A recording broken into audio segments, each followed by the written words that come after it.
یہاں پر انگریزوں کے بغیر بھی انگریزی راج رہے گا، یہ موہن داس کرم چند کے الفاظ ہیں جو انہوں نے بر صغیر کی آزادی کے وقت کہے تھے۔ آج جس کتاب کا ریویو کرنے جا رہا ہوں اس کا نام ہے برطانوی راج، ایک تجزیہ۔ ڈاکٹر مبارک علی مصنف ہیں۔ تاریخ پبلیکیشن نے شائع کی ہے کتاب، میں نے یہ آن لائن منگوائی ہے اور تقریباً 100 صفحات پر مشتمل مختصر کتاب ہے، جس میں آپ کو برطانیہ کا یہاں پر جو تسلط تھا،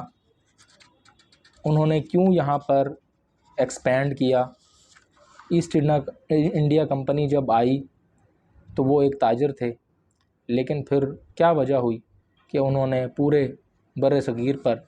30 کروڑ کی آبادی کا جو خطہ تھا اس پر حکومت کی، اور تقریباً 90 سال وہ حکمران رہے، 1857 سے 1947 تک۔ اور وہ بر صغیر کے لوگوں کے بارے میں کیا سوچتے تھے اور بر صغیر کے لوگ ان کے بارے میں کیا سوچتے تھے، یہ ساری باتیں ڈاکٹر مبارک علی نے اس کتاب میں کی ہیں۔ مختصر میں تھوڑا سا بتاتا چلوں کہ جب اصلاحات انگریز کر رہا تھا 1835 میں، جب کہ ابھی برطانیہ کی ملکہ کی حکومت یہاں پر نہیں تھی، ایسٹ انڈیا کمپنی کا ہولڈ تھا، تو اس میں انہوں نے کچھ اصلاحات یہ بھی کی تھیں کہ جو عام طبقہ ہے ہم اس کو ایلیویٹ کریں، اس کی فیور کریں، تاکہ جو زمیندار ہیں، جو لینڈ لارڈ ہیں، جو لوگوں پر ظلم کرتے ہیں، وہ ان کا تسلط ختم ہو جائے، اور جب عام عوام کے پاس مینڈیٹ ہو جائے گا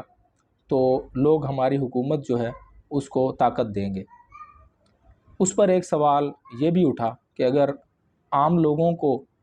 یہ طاقت مل گئی تو کل کو وہ یہ بھی کہہ سکتے ہیں کہ ہمیں بھی برطانیہ جیسی ہی حکومت چاہیے۔ تو جو اصلاحات کرنے والا بندہ تھا اس نے تاریخی الفاظ کہے تھے کہ اگر اس طرح کا دن آیا تو وہ برطانیہ کی تاریخ میں بہترین دن ہوگا، کہ ان کو بھی برطانیہ کی طرح کی حکومت چاہیے۔ اور ایسٹ انڈیا کمپنی نے اصلاحات کی، لیکن 1857 میں جب تحریک آزادی یا جس کو میوٹنی کہتے ہیں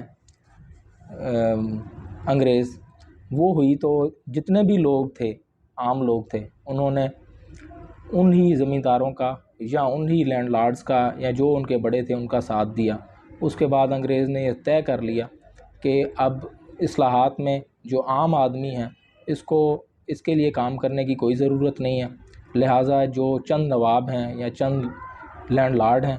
ان کی ہمیں فیور کرنی چاہیے، تاکہ یہ ہمارے ساتھ بھی دیتے ہیں، یہ ہمارے ساتھ وفادار بھی ہیں اور یہ تھوڑے بھی ہیں۔ تو اسی طرح رہا، اور آج تک پاکستان کی سیاست کو دیکھ لیں، جتنے بھی سیاستدان ہیں ان کے بچے باہر ہیں، کوئی بچہ ان کا ادھر نہیں ہوتا۔ وہ جب سیاست ان کی ختم ہو جاتی ہے، جب ان کا ٹینیور ختم ہو جاتا ہے تو وہ باہر چلے جاتے ہیں۔ اور جو انگریز تھا اس کا بھی یہی تھا، وہ کہتا تھا کیونکہ ہم سپیریئر ہیں اس لیے ہمیں حق ہے کہ ان کے اوپر حکومت کریں، اور یہ حکمران بھی اسی طرح سمجھتے ہیں کہ ہم سپیریئر ہیں اس لیے ہمیں حق ہے کہ ہم ان پر حکومت کریں۔ اور تاریخ پاکستان جو ہے وہ اسی طرح ہی چل رہی ہے کہ ہر بندہ جو ہے وہ آتا ہے اور اپنی کرسی کی اس کو فکر ہوتی ہے، لوگوں کے لیے اصلاحات کرنا یا لوگوں کے لیے کوئی لانگ ٹرم کوئی پالیسی کرے کہ جس میں معاشی اصلاحات ہوں اور اس طرح کا کام ہو، اس طرح کا کوئی کام نہیں ہوتا۔ جب یہ آپ کتاب ختم کر چکیں گے تو آپ کو پاکستان کی جو پولیٹکس ہے اس کی بھی کافی سمجھ لگ جائے گی،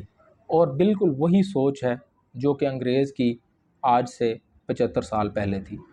ویڈیو دیکھنے کا شکریہ۔